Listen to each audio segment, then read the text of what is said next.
নিরাপত্তা ইস্যুতে পাকিস্তান যাচ্ছেন না জেডি ভান্স। চুক্তি না হলে ইরানের বিদ্যুৎ কেন্দ্র ও সেতু গুড়িয়ে দেওয়ার হুমকি ট্রাম্পের। অবরোধ না তুললে পাকিস্তানে প্রতিনিধি দল পাঠাবে না ইরান। সর্বশেষ জানাবো, হুরমুজ প্রণালীতে মাইন অপসারণে রোবট মোতায়েন করছে যুক্তরাষ্ট্র। শিরোনাম শুনলেন, এবারে বিস্তারিত। নিরাপত্তা ইস্যুতে পাকিস্তান যাচ্ছেন না জেডি ভান্স। ইরানের সঙ্গে নির্ধারিত আলোচনায় অংশ নিতে পাকিস্তান যাচ্ছেন না মার্কিন ভাইস প্রেসিডেন্ট জেডি ভান্স। নিরাপত্তা পরিস্থিতি নিয়ে উদ্বেগের কারণেই তিনি সফরটি বাতিল করেছেন বলে জানিয়েছেন মার্কিন প্রেসিডেন্ট ডোনাল্ড ট্রাম্প। এর আগে জাতিসংঘে নিযুক্ত মার্কিন দূত মাইক ওয়াল্টার্স এবং জ্বালানি মন্ত্রী ক্রিস রাইট ইঙ্গিত দিয়েছিলেন যে ইসলামাবাদে সোমবার থেকে শুরু হতে যাওয়া আলোচনায় ভান্স মার্কিন প্রতিনিধি দলের নেতৃত্ব দেবেন। তবে শেষ মুহূর্তে সেই পরিকল্পনায় পরিবর্তন আনা হয়েছে। এবিসি নিউজকে দেয়া এক সাক্ষাৎকারে ট্রাম্প বলেন, শুধুমাত্র নিরাপত্তাজনিত কারণে জেডি ভান্স এই সফরে যাচ্ছে না। তিনি ভান্সকে অত্যন্ত দক্ষ ব্যক্তি হিসেবে উল্লেখ করেন। চুক্তি না হলে ইরানের বিদ্যুৎ কেন্দ্র ও সেতু গুড়িয়ে দেওয়ার হুমকি ট্রাম্পের। শান্তি চুক্তি না হলে ইরানের গুরুত্বপূর্ণ অবকাঠামোতে হামলা চালানোর হুমকি দিয়েছে মার্কিন প্রেসিডেন্ট ডোনাল্ড ট্রাম্প। তিনি বলেন, চুক্তি না হলে ইরানের প্রতিটি বিদ্যুৎ কেন্দ্র ও সেতু গুড়িয়ে দেয়া হবে। রোববার ১৯ এপ্রিল নিজের মালিকানাধীন সামাজিক যোগাযোগ মাধ্যম ট্রুথ সোশ্যালে দেয়া এক পোস্টে ট্রাম্প এই মন্তব্য করেন। তিনি বলেন, যুক্তরাষ্ট্র একটি ন্যায্য ও যৌক্তিক চুক্তির প্রস্তাব দিয়েছে এবং ইরান তা গ্রহণ করবে বলে তিনি আশা করেছেন। অন্যথায় দেশটির গুরুত্বপূর্ণ স্থাপনাগুলোর উপর আঘাত হানা হবে বলে হুঁশিয়ারি দেন তিনি। একই সঙ্গে ইরানের বিরুদ্ধে যুদ্ধবিরতি লঙ্ঘনের অভিযোগও করেন ট্রাম্প। তার দাবি, ইরান হুরমুজ প্রণালীতে গুলি চালিয়েছে, যা চুক্তির চরম লঙ্ঘন।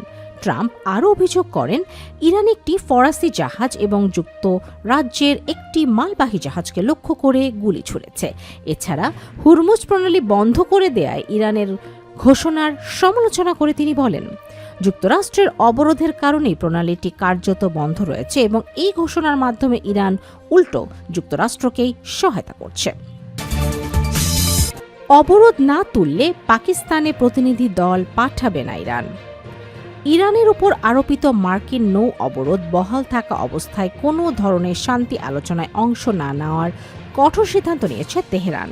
এই পরিস্থিতিতে পাকিস্তানের রাজধানী ইসলামাবাদে অনুষ্ঠিতব্য আসন্ন শান্তি আলোচনায় কোনো প্রতিনিধি দল পাঠাচ্ছে না দেশটি। রোববার ১৯ এপ্রিল ইরানের আধা সরকারি সংবাদ সংস্থা তাসনিম নিউজ এজেন্সির এক প্রতিবেদনে এই তথ্য নিশ্চিত করা হয়েছে। তাসনিম নিউজের প্রতিবেদনে জানানো হয়, ইরান তার পূর্বের অবস্থানে সম্পূর্ণ অনড়। তেহরানের পক্ষ থেকে স্পষ্ট জানিয়ে দেওয়া হয়েছে, ইরানের সমুদ্রবন্দরগুলোতে যতক্ষণ পর্যন্ত মার্কিন নৌ অবরোধ কার্যকর থাকবে ততক্ষণ পর্যন্ত কোনো ধরনের আলোচনা বা কূটনৈতিক তৎপরতায় বসবে না ইরান। এদিকে কূটনীতির মাঠে যখন উত্তেজনা তুঙ্গে, তখন আগামীকাল সোমবার মার্কিন ভাইস প্রেসিডেন্ট জেডি ভান্সের নেতৃত্বে একটি উচ্চ পর্যায়ের প্রতিনিধি দল ইসলামাবাদে পৌঁছানোর কথা রয়েছে। যুক্তরাষ্ট্র এই বৈঠককে ইরান যুক্তরাষ্ট্র সংকটের শেষ সুযোগ হিসেবে প্রচার করলেও তেহরানের এই অনড় সিদ্ধান্তে পুরো শান্তি প্রক্রিয়া এখন গভীর অনিশ্চয়তার মুখে পড়েছে। হুরমুজ প্রণালীতে মাইন অপসারণে রোবট মোতায়েন করছে যুক্তরাষ্ট্র। হুরমুজ প্রণালীতে নৌযান চলাচল নিরাপদ রাখতে মাইন অপসারণে আধুনিক প্রযুক্তির ব্যবহার শুরু করেছে যুক্তরাষ্ট্র। এই লক্ষ্যে দেশটির সামরিক বাহিনী সমুদ্র ড্রোন ও রোবট মোতায়েন করছে। রোববার ১৯ এপ্রিল মার্কিন কর্মকর্তাদের উদ্ধৃতি দিয়ে ওয়াল স্ট্রিট জার্নালের এক প্রতিবেদনে এই তথ্য জানানো হয়।